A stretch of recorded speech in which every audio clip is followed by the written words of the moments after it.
menene hukuncin tsarin iyali?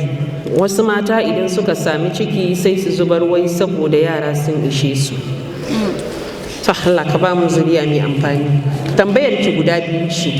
Hukuncin tsarin iyali, malamai suna da maganganu daban-daban akan abin da ya shafi tsarin iyali, wanda ba za mu tsawaita ba saboda yanayi na lokaci, amma dai alhasil ma'ana magana a takaice shine ba da rata ko ba da tazara akan abin da ya shafi haihuwa ta fuskar amfani da wasu dabaru ko wasu sinadarai wanda ba za su haifar da illa ga jikin ɗan adam ba.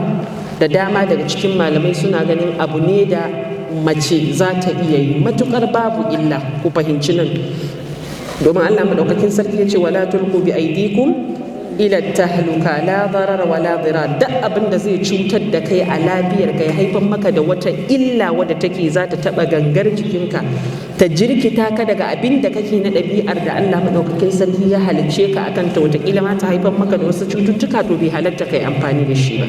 Da haka duk abin da zaki amfani da shi na tsarin iyali ya zamanto abu ne wanda an baki kaso mafi rinjaye na zaton cewa wannan abu ba zai zo nan gaba ya haifar miki da wasu cututtuka ko wasu illoli manya a cikin rayuwa. Wannan game da abin da ya shafi ba da tazara kenan. Amma datsewa gaba ɗaya, da dama daga cikin malamai sun kyamaci haka. Wannan magana ta farko kenan. Magana ta biyu kuma magana ta zubar da juna biyu idan an same shi.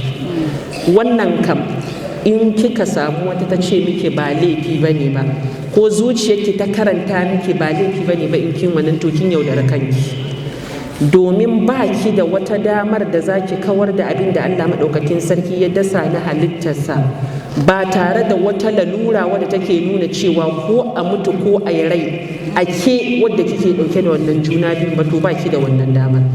Kin samu rabo, la'alla likitoci sun ce wannan rabon an same shi babu cikakken yanayi na lafiya da jikinki zai iya ɗauka, rayuwarki tana cikin haɗari, za a iya rasa ki ko a rasa abin da ake ciki, to wannan lokacin sai a ce za a ɗauki a khaffu dararai a yana a ciki da ke da wannan abin da ke cikin yanzu wanne ne fi muhimmanci ke ɗin.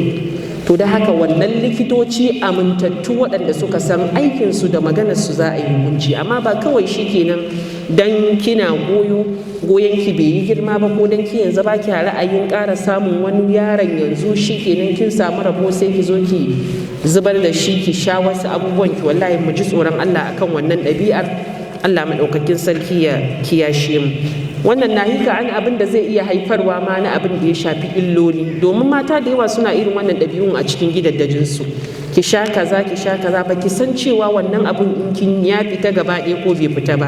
Menene side effect ɗin da waɗannan abubuwan da kika yi amfani da su gurin fitar da wannan rabon da yake jikinki, wani illa zai yi miki duk ba ki sani ba. Allah ya samu dace.